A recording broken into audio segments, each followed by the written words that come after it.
더구나 지금 미국만 해도 민주주의 국가이기 때문에 정책 결정하는 과정에 있어서 여러 가지 뭐 의회라든지 여야 간에 무슨 싸우는 문제도 있고 언론에서 또 문제 삼고 그런 등등해서 마음대로 국가 재원을 한쪽에다 집중적으로 투자할 수 없지 않습니까? 그야말로 합리적으로 결정할 수밖에 없는데 중국의 경우는 지금 공산국가입니다. 미국에서 그런 공산국가이기 때문에 저희들 마음대로 할 수가 있어요. 우선순위 높은 쪽에다가 무조건 투자를 해서 군사적으로 미국을 완전히 찍어 누를 수 있는 그런 국가로 활동할 수가 있습니다.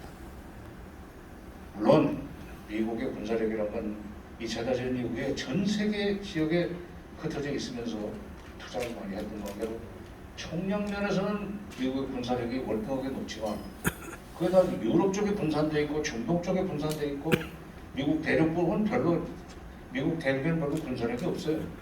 남미 쪽에 있고 전 세계 하여튼 미군이 나가 있는 데가 한 160개국인가 그래요. 안 간 데가 별로 없습니다.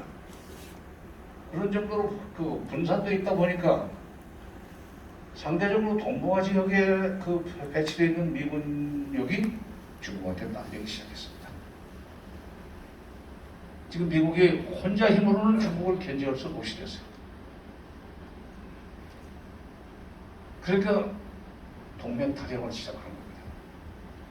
미국이 무슨 우리를 위해서 한미동맹이 북한을 막아주기 때문에 한미동맹 타령하는 게 아니고 미국 혼자서 중국을 이기지 못하게 생겼는데 동맹 국가들을 끌어들여서라도 중국을 내어써야 되겠다.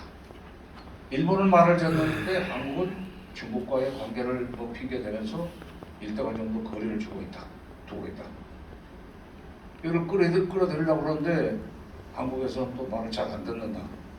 미국 입장에서 볼 때도 한국을 미국 편으로 확실히 끌어들이면 한국의 경제는 타격을 크게 받죠. 사드 배치 하나 가지고도 한한령이 되어가지고 관광 산업이 거의 죽다시피 했는데 미국이 지금 중국을 포위해야 될 만한 이른바 쿼드라는 거, 인도 태평양 전략에 한국이 적극적으로 동참을 하게 되면 중국은 반드시 세게 보고 올 겁니다. 사드 때보다 훨씬 세게 보고 오죠. 그럼 한국 경제 주저앉죠. 그러면 한국은 G10에서 G11, G12로 내려가든지 더 구체적으로는 중국에서 벌어가지고 남는 돈으로 미국 먹이 사는 나라가 대한민국인데 미국 먹이를 팔아먹을 수 있는 돈을 못 번다면 그것도 중국으로서는 미국으로서는 그 바람직한 건 아니죠. 어찌됐건 중국을 견제해야 되지만 미국이라는 나라가 무역으로는 살지를 못하고 모기 수출을 해서 먹고 사는 나라인데 가장 훌륭한 모기 시장인 대한민국이 자기네 모기를 살 수 있는 돈을 벌 수 없게 만든다는 것은 그건 차충술이에요. 우리 그런 중간에 묘한 위치에 있습니다. 자 이렇게 이제 그런데 중국이 지금 점점 우리를 승천하는 식으로 국력을 갖추게 돼 있는데 반해서 미국은 그걸 감당을 못해가지고 별나라를 다 끌어들이고 있지 않습니까? 일본은 확실하게 미국 편에 붙었어요. 지금. 그리고 어떤 점에서는 미국으로 하여금 더 중국을 압박하도록 뒤에서 꽹과를 치면서 그걸 앞장서고 막 응원하는 게 일본입니다. 왜? 중국의 힘이 커지지 않도록 미국의 힘을 빌려가지고 이제이죠. 미국의 힘을 빌려서 중국이 커지지 않도록 하고 만약 중국을 견제해서 어느 정도 이제 균형이 잡힌 뒤에 미국의 힘이 빠지면 그때는 내가 주인 노릇하겠다. 그 사람들도 한때 대동아 홍영권이라는 개념을 가지고 제국을 건설하려고 했던 나라 아닙니까? 조선을 먹었고 만주를 먹었고 동남아를 침략했고 그 대동아 홍영권이죠. 더 큰 걸 하려고 하다가 하와이 진주만을 시켜보는 바람에 미국한테 역습을 당해서 세계 2차 대전에서 손을 들고 말았고 그 패전국이 돼서 완전히 일본에 가수에 지원됐지만 그러나 일본은 그 제국을 건설하려고 했던 꿈을 아직 버리지 않았다고 생각합니다.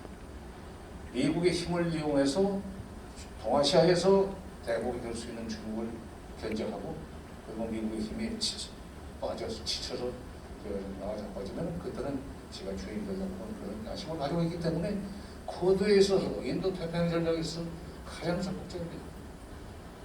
그리고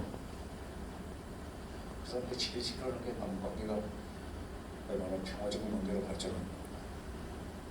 왜냐, 남북 간의 평화적인 관계가 구축이 돼가지고 경제적으로 서로 유무상통하면서 남한 경제도 발전하고 북한 경제도 발전하게 되면 남한 경제는 그만큼 더 빠른 속도로 G10에서 G9, G8, G7, G6 일본 막 따라온다 이거죠. 그거를 막기 위해서 지금 일본이 미국을 이용하는 측면도 있는데, 그런데 지금 중국은 아무리 미국이나 일본이 그런 식으로 해도 계속 발전하고 있으니까 이제 나머지 미국이 영국을 끌어들이는 겁니다. 영국을 끌어들이는 이유는 간단해. 아시아 쪽에 영국이 과거에 식민지였던 나라들이 많습니다. 동남아 쪽에 있고 말레이시아 같은 데, 호주, 뉴질랜드, 그다음 태평양 쪽이죠. 심지어 카나다까지도 지금 이제 대중 압박 전선에 동참하기 시작했어요. 카나다의 뭐 식민지였지 않습니까?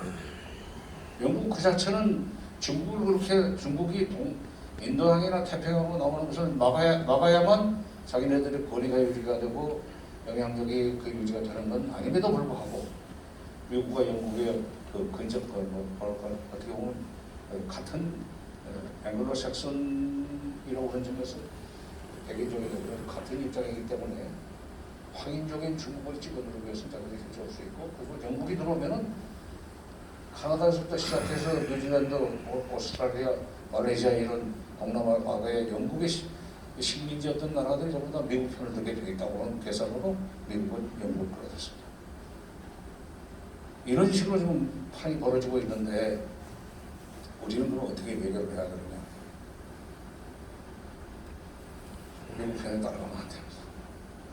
잠시 제가 조금 전에 예를 들었지만은, 만약 한국이 중국을 압박하는 미국의 인도 태평양 전략, 코드 전략에 동참하면 그날로 우리 경제를 주지 않는다고 합니다. 그런 일을 벌일 수 있는 정부가 들어서서 되겠습니까? 그렇게 되면 강원도는 못 삽니다, 이제. 강원도 일반적으로는 보수적이 돼요. 그런데 그전에는 그러니까 평화, 남북 화해 협력의 가능성이 없을 때는 안보를 튼튼히 하는 것이 그나마 우리가 전쟁 걱정 없이 사는 길이다라고 생각해서 소위 대북 적대감을 이용해서 사실은 대북 적대감을 이용해서 정권의 정통성과 또 지지 세력을 키우려고 했던 정책이었음에도 불구하고 그렇게 해서 이렇게 그 대북 적대적인 입장에서 군주를 강화하면 그만큼 강원도는 안전해지는 거야 라는 논리에 여러분들이 끌려갔던 거죠. 그래서 강원도가 보수적으로 나갔던 시절이 있었지만, 금강산 관광이 활성화되는 시절에 여러분들이 지적했듯이 남북 간의 경협이 활성화되고 왕래가 자유로워지고 하면은 북강원도와 남강원도가 한 덩어리가 돼가지고 경제가 살아나는 속도가 굉장히 빠를 수밖에 없습니다. 그래서 지금 이제 다음 정부에서 틀림없이 사회 정권이 들었습니다. 아마도 미국은 새 정부를 상대로 해서 줄 똑바로 서라 하나씩 좀 내어놓을 겁니다. 누가 되든지 간에 윤석열 후보가 되든지 이재명 후보가 되든지 간에 새 정부가 들었으면은 줄 똑바로 서라. 문재인 때 있었던 2018년 그 북미 정상회담 같은 것은 현실적으로 좀 기대할 수 없게 됐습니다. 한국이 그 길을 뚫어가지고, 그래도 한국이 길을 뚫어서 미국 간에 만나도록 해줬던 거 아닙니까? 2번이나 2018년 6월달에 싱가포르에서 19년에 2월달에 하노이에서 그렇게 해줬는데, 앞으로는 그렇게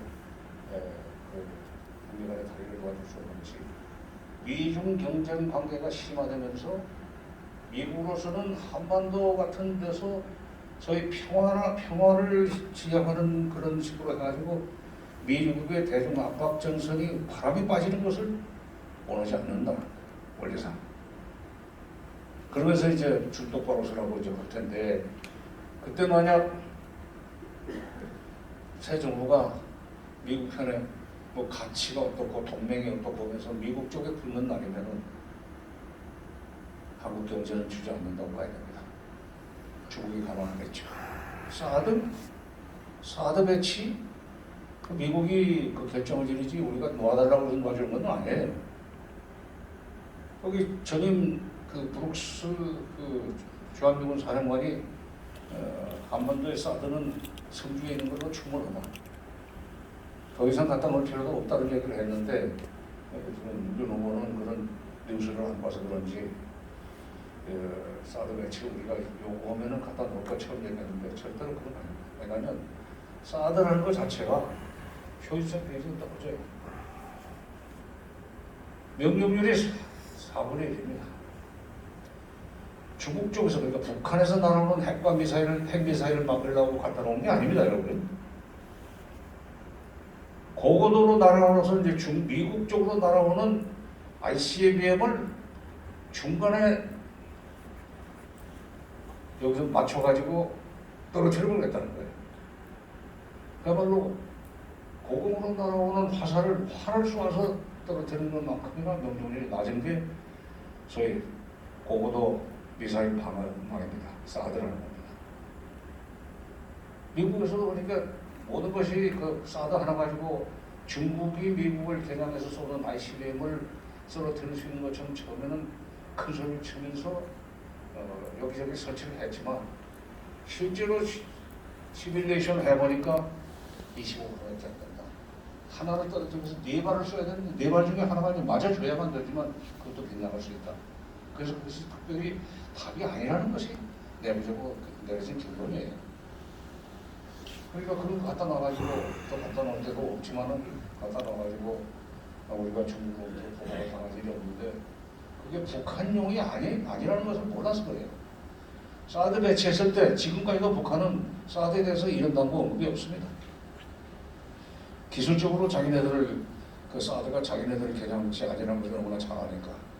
왜냐면 사드 포대가 있으면 그 뒤에 그 미국 쪽을 향해서 날아가는 미사일을 탐지하는 레이더가 엑스밴드 레이더라는 건데 그게 탐지 거리가 2,000km입니다. 2,000km면 지금 블라디보스톡 또 2,000km가 안 돼요. 왜냐면 서울에서 낮은 선봉까지가 460km밖에 안 되거든요. 그럼 낮은 선봉이 조금 더 가면 연해주 아닙니까? 그 2,000km면 시베리아부터 시작해서 중국의 동북 삼성 뭐 이런 거의 다 카바로 하는 거고 북경 같은 건 당연히 들어가고 2,000km는 굉장히 멀죠.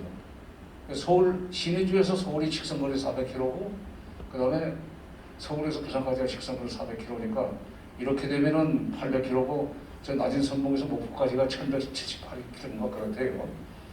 그러니까 이 사드 상주에 있는 엑스밴드 레이더는 2,000km를 쫙 보다가 뭐 이상한 게 잡히면은 쏘아서 공중에서 맞추려고 준비하고 있는 거기 때문에 이것은 대중용이고 대러시아용이다. 이거를 대북용인 줄 알고 북한을 겁주기 위해서 사드를 배치해달라고 했다. 이건 말도 안 되는 거고 오히려 중국이나 러시아로부터 보복만 당할 수밖에 없는 일이라는 것을 여러분이 아시고 그런 데는 좀 넘어가지 마십시오. 지금 그러나 이제 그 새 정부가 들어서는 틀림없이 바이든 정부는 한국 정부에게 어떻게 할 것인지 요구할 겁니다. 아마 자기네들 편에 설 수밖에 없도록 여러 가지 그 수를 쓸 겁니다. 그때 거기서 동맹이 어쩌고 가치가 어쩌고 민주주의 하면서 미국 편에 철썩 붙는 경우에 우리는 이제 주장되겠다. 그걸 피하기 위해서는 중국과 미국 사이에서 일정한 정도 거리를 두는 등거리 외교를 해야 한다는 거죠. 그걸 이제 이재명 후보는 실용 외교라는 표현을 쓰고 있습니다. 그러니까 보수 쪽에서는 가치 외교라는 표현을 쓰고 진보 쪽에서는 실용 외교라는 표현을 쓴다고 이제 일단 정리를 할 수 있습니다만 실용 외교라는 것은 그때 미국과의 관계에서 득이 있으면 그거 챙기기 위해서 미국 편에 쓰고 그다음에 중국과의 관계를 긴밀하게 해서 거기서 거둘 수 있는 이익이 있으면 그걸 위해서 중국과 가까워지고 그러면서 경제를 계속 키워나가고 그리고 군사력도 키워나가서 오히려 북한이 남한을 더 이상 저희들 적대할 수 없는 그런 무서운 존재를 만들기 위해서도 등거리 외교는 필요하고 실용 외교는 필요하다 이거죠. 그러니까 실용 외교를 하게 되면 이제 군사적으로 우리가 감옥이 될 수 있다는 얘기가 뭐냐면 군비라는 건 돈이 들어가는 일 아닙니다. 마침 문재인 정부 시기에 와서 일어난 일이지만 작년 5월 21일 날 있었던 한미 정상회담에서 미사일 사거리 제한이 철폐가 됐습니다. 그나마 미국이 한국으로 하여금 중국을 견제하는데 조금 일조를 하도록 만들려면은 한국이 개발할 수 있는 미사일 사거리를 800km로 묶어놓은 것이 이게 불리하다. 원래 우리한테 미사일 사거리를 180km밖에 구해오지 않았어요. 그래도 서울 평양이 200km밖에 안 되는데 180km면 충분하지 라는 논리로 그거를 근데 이 박정희 때부터도 그 사거리를 늘리려고 무지하게 애를 썼지만은 안 늘어났습니다. 위험하다 이거예요. 그리고 미사일 사거리가 늘어나면은 그만큼 자기네들 독자적으로 방어할 수 있는 힘이 커지기 때문에 미국의 의존성이 떨어진다는 겁니다. 미국의 의존성이 떨어지면은 말을 안 듣는다. 사거리가 가령 800km, 1000km 되어버리면은 그때부터는 말 안 듣고 오히려 이제 맞먹으려고 할 거다 하는 계산에서 사거리를 묶어놨었죠. 300km로 간신히 늘렸습니다. DJ 때 그것도. 그러다가 계속 이제 우리가 그 북한과의 관계를 때문에 사거리 늘리기 위해서 애를 많이 썼고 결과적으로는 이명박 정부 때 800km로 늘어났어요. 그걸 이번에 풀어버렸습니다. 작년 5월 20일. 이제 1000km, 무슨 2000km, 3000km를 만들 수 있게 됐어요. 그 얘기는 그런 미사일을 만들어가지고 필요하면은 우리 편에서 가지고 중국을 좀 견제하든지 위협을 할 수 있는 그런 역량을 보태달라는 취지에서 주었지만 우리는 그거를 중국을 상대로 쓸 일은 아니고 우리가 그렇게 미사일 사거리가 1000km, 2000km까지 나갈 수 있게 개발할 수 있다면 우리는 충분히 할 수 있습니다. 돈이 있으니까. 그리고 기술이라는 게 별거 아니에요. 미국이 그동안에 사사건건 간섭을 하면서 기술 개발을 못하도록 찍어 눌렀기 때문에 못했을 뿐이지 돈이 없어서 못하거나 기술이 없어서 못했던 건 아닙니다. 우리가 그걸 사거리 늘려달라면 내가 다 해줄게. 우리가 이제 미군이 가지고 있는 미사일 가지고 해주면 될 거 아니야. 뭐 독자적으로 올라오고 그래. 그런 식으로 반대를 해왔었는데 이번에 우리한테 그런 재량권을 준 것은 미사일 사거리 늘려서 필요하면 중국을 좀 견제해달라는 개성을 했겠지만 우리는 그것은 대중적으로 쓸 필요는 없고 그걸 가지고 있다는 것만 가지고도 북한은 앞으로 미사일을 가지고 우리를 위협할 수 있는 그 감각은 그만큼 줄어든다고 봐야 됩니다.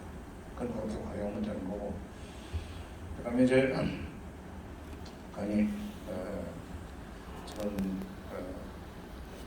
지금은 북한이 우리가 미국에서 전혀 움직이지 않기 때문에 우리가 가서 문을 두드려도 나오지 않을 겁니다. 종전선언 문제만 해도 문재인 대통령이 임기 중에라도 그걸 종전선언 마무리하고 떠나고 싶어가지고 문제를 꺼냈고 작년 9월 23일 날 위원 중에 연설에서 꺼냈고 미국에서 상당히 반대를 했어요. 미국의 입장은 이거였었습니다. 지금 우리가 좀 모든 역량을 동원해서 모든 동맹국을 동원해가지고 중국을 압박해 들어가는데 중국을 압박해 들어가는 전선을 형성하는데 가장 핵심인 한반도에서 너희들끼리만 평화를 얘기해서 되겠느냐. 한반도의 긴장이 그만큼 고조되는 것이 긴장이 빠지지 않는 것이 자기네들의 대중 압박 정책에 도움이 되는데 여기서 거꾸로 가려고 하니까 종전선언에 대해서 비협조적으로 나왔습니다. 시기가 다를 수 있고 종전선언과 관련해서는 한미 간의 시기, 관점, 조건이 다를 수 있다는 얘기를 안보보좌가 했어요. 대통령이 9월 23일 날 연설에서 그 얘기를 하고 10월 12일 날 우리 안보보좌관이 안보실장이 미국에 가서 백악관 안보실장하고 협의를 하고 난 뒤에 거기서 나오는 얘기가 종전선언에 대해서 비로소 뭘 좀 감을 잡게 됐다는 그따구 소리를 했어요. 그 종전선언이라는 게 6월 12일 날 2018년 6월 12일 날 싱가포르 정상회담이 북미 정상회담이 끝나고 트럼프 대통령이 지금 먼저 얘기했던 겁니다. 김정은 위원장의 얘기를 들어보니까 핵을 뺏기 위해서는, 핵 문제를 해결하기 위해서는 북미 수교를 해줘야 되겠고, 정전협정을 평화협정을 바꿔줘야 되겠고, 그래야만 핵 문제가 해결되겠다는 것을 인지하고 좋다, 그렇게 합의하자 해서 나온 것이 싱가포르 북미 정상 공동선언입니다. 1. 새로운 북미 관계 소리 수교죠. 2. 정전체제 평화체제로의 전환, 평화협정 체계. 3. 한반도 비핵화. 세 가지를 동시에 나란히 단계적으로 접근해서 해나가면서 문제를 풀자라고 합의를 했기 때문에 끝나고 나서 그러려면은 종전선언부터 시작해야 되겠다. 미국 대통령이 한 얘기인데 정권이 바뀌었다고 그래가지고 민주당 정부에서 이러는 사람들이 그게 뭔지 몰랐다는 식으로 이게 딴청 부르는 게 그게 동맹에 대한 도리입니까? 그래서 우리가 부지런히 이제 설득을 한 결과 그쪽에서는 그래서 10월 27일 날 한번 보자고 참 안 되는 소리. 종전선언 관련해서는 한미 간의 시기와 관점과 조건이 다를 수 있다. 시기가 다르다. 지금은 안 된다. 관점.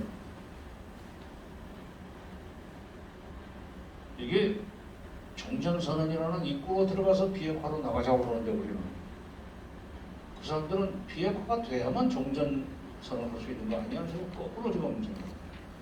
우리는 종전선언 입구로 얘기를 하는데 그 사람들은 출구로 얘기를 하는 거예요. 관점이 다르다는 거예요. 조건이 다르다는 얘기는 뭐냐면 북한은 종전선언 얘기가 나오니까 좋지. 그러나 종전선언을 하려면 미국의 대북 적대시 정책을 철회하고 그다음에 북한의 행동에 대해서 모든 행동에 대해서 이중기준 적용하는 걸 철회한다면 종전선언의 의미가 있지만 그거 없으면 종전선언 의미가 없다. 대북 적대시 정책이라 하면 한미연합훈련이라든지 그다음에 한반도에다가 미국 무기를 많이 배치를 한다든지 또는 한국이 미국 무기를 엄청나게 사다가 와가지고 북한이 겁나게 만든다든지 그런 그걸 통틀어서 하는 얘기입니다. 그러니까 지금 안 된다. 그 다음에 종전선언은 비핵화가 끝난 뒤에 출구에서 할 수 있는 거다. 그 다음에 그들이 요구한 조건인 대북적 정책 철회라든지 이중기준 철회는 못 해주겠다. 이렇게 됐어요. 그래도 꾸준히 노력을 해가지고 자관 북한한테 이 정도면 애들도 북한과 미국과 이제 대화를 좀 해야 되는 거 아니냐면 정도까지 맨날 맞는데 거기서 이제 그 문건을 아마 우리 정부가 비공개적으로 북한한테 전달했으리라고 봅니다. 하트라인은 통하니까요.